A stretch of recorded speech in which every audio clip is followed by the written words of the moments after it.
Quantum Foam, The Listening Lattice, Episode 3. You have seen waves upon water. You have heard music in air. You have watched heat shimmer above stone. But beneath all of this lies another kind of rippling, so small it refuses to be seen, so restless it cannot be stilled. At the shortest scales, spacetime itself flickers. Surfaces dissolve into storms. Straight lines become guesses.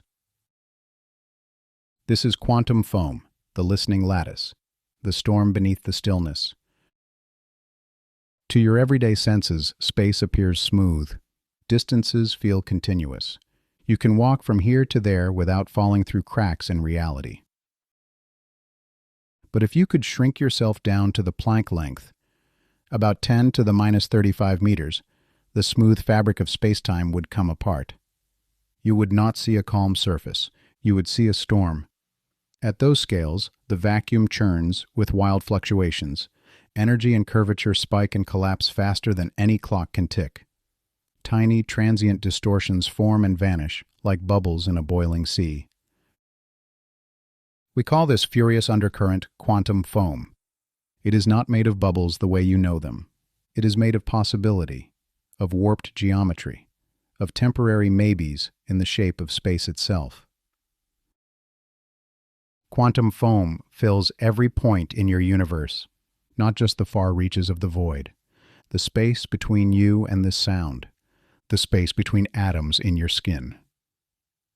From this seething sea, the larger patterns of reality emerge, like waves rising out of ripples, like galaxies born from microscopic fluctuations in the newborn universe. In the earliest moments after the silent engine began its work, tiny energy spikes in the foam were stretched across cosmic distances. What began as quantum-scale tremors became the seeds of galaxy clusters. Your cosmic web, the grand filaments of matter and emptiness, has its origin in this storm of microstructure. The largest patterns dependent on the smallest whispers. Beneath each quiet distance lies a sea that will not still, a field of fleeting maybe worlds that bloom, then unexist. From foaming edges, cosmos weaves its lattices of might-be light until a single choice remains, and you call that choice reality. The wanderer does not rest upon space. It rests upon the foam. A conventional vessel treats spacetime as a stable road. Engines burn, trajectories arc, mass pushes against mass. But the wanderer is built on resonance, not rivets. Instead of pressing against the road, it sings into the sea beneath it.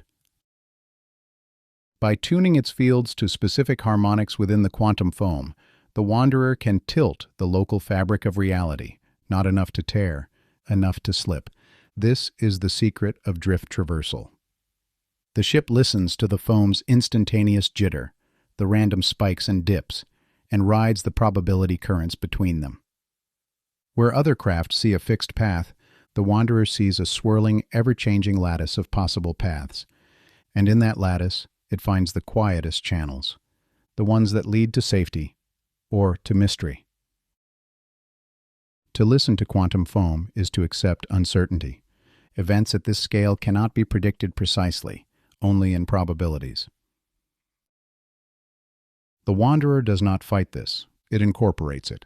Lattice weave sensors register thousands of possible microroutes in every instant. Fields respond in kind, subtly reinforcing one path over another. This is more art than computation, a kind of cosmic improvisation, a dance with the fundamental jitter of existence.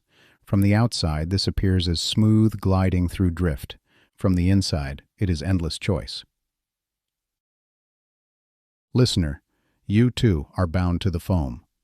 At the level of your neurons, quantum events may influence whether a signal fires now or a moment later, whether a memory forms or fades, whether a thought surfaces or sinks back into the dark.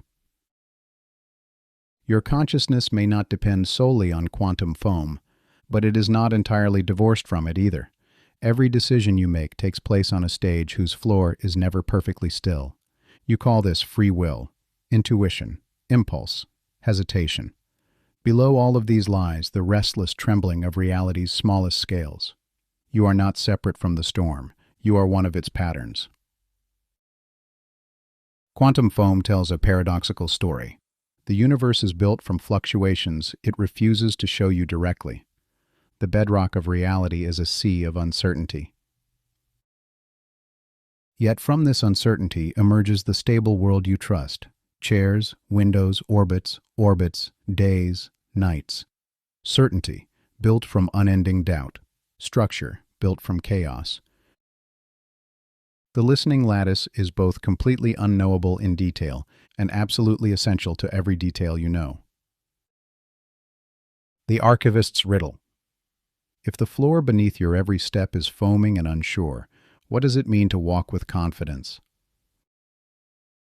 If reality at its smallest scale is a blur of maybe worlds, what does it mean to say, "This is my path"? Are you choosing one line through the storm, or is the storm choosing you? You have listened to the third element. You have peered beneath the smooth surface.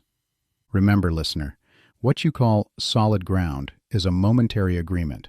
What you call reality is a pattern chosen from many. Still, we listen. Still, we drift. Transmission ends. Stay tuned for more of the Invisible Choir from the Keeper's Living Logs on Wanderer Chronicles Radio.